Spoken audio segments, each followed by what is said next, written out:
Istana Kematian di Gunung Kelir, tempat bersemayamnya Ratu Malang dan kisah cinta yang sangat memilukan.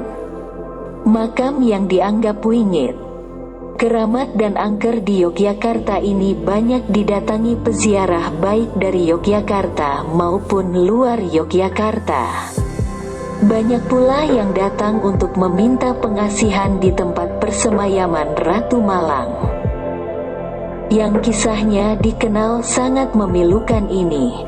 Makam Ratu Malang yang berlokasi di atas Bukit Gunung Kelir, Pleret, Bantul, menjadi saksi kisah cintanya dengan Amangkurat pertama. Kompleks makam ini dibangun oleh Amangkurat pertama yang kemudian diberi nama Antakapura atau Istana Kematian. Kompleks permakaman ini dibagi menjadi 3 bagian, dengan makam Ratu Malang pada bagian inti bersama beberapa pendereknya. Dan di bagian utara sendiri adalah makam Ki Panjang Mas Dalang tersohor pada waktu itu. Ratu Malang merupakan selir Amangkurat pertama dengan nama asli Retno Gumilang. Paras cantiknya membuat sang raja mabuk kepayang hingga melupakan urusan negara.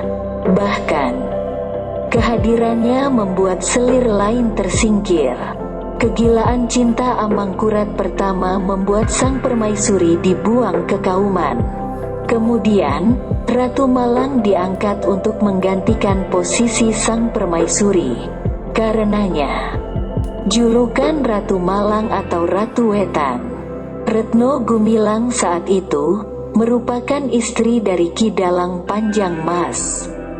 Amangkurat pertama yang terlanjur terpesona mengutarakan keinginan untuk mempersuntingnya, yang serta-merta ditolak mentah-mentah oleh suaminya.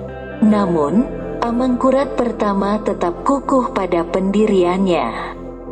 Amangkurat pertama kemudian mengundang Retno dan rombongan suaminya untuk bermain wayang di Keraton Mataram.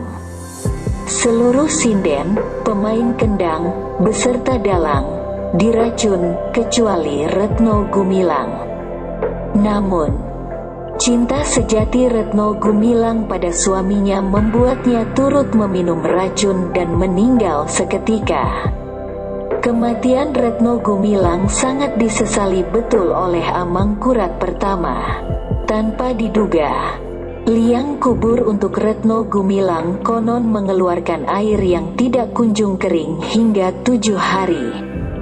Selama itulah, Amangkurat pertama menunggui sambil menciumi dan mengajak bicara jenazah perempuan yang meluluhkan hatinya tersebut. Hingga akhirnya sang raja bermimpi Retno Gumilang bertemu suaminya. Setelah itu, Amangkurat baru memerintahkan jenazah perempuan yang digandrunginya itu untuk segera dikuburkan. Dalam versi lain disebutkan bahwa suami Retno Gumilang dibunuh, sedangkan Retno meninggal karena muntaber setelahnya. Kini, sumber air tersebut masih bertahan dan diberi nama Sendang Moyo. Sendang tersebut diketahui tidak pernah kering meski musim kemarau melanda.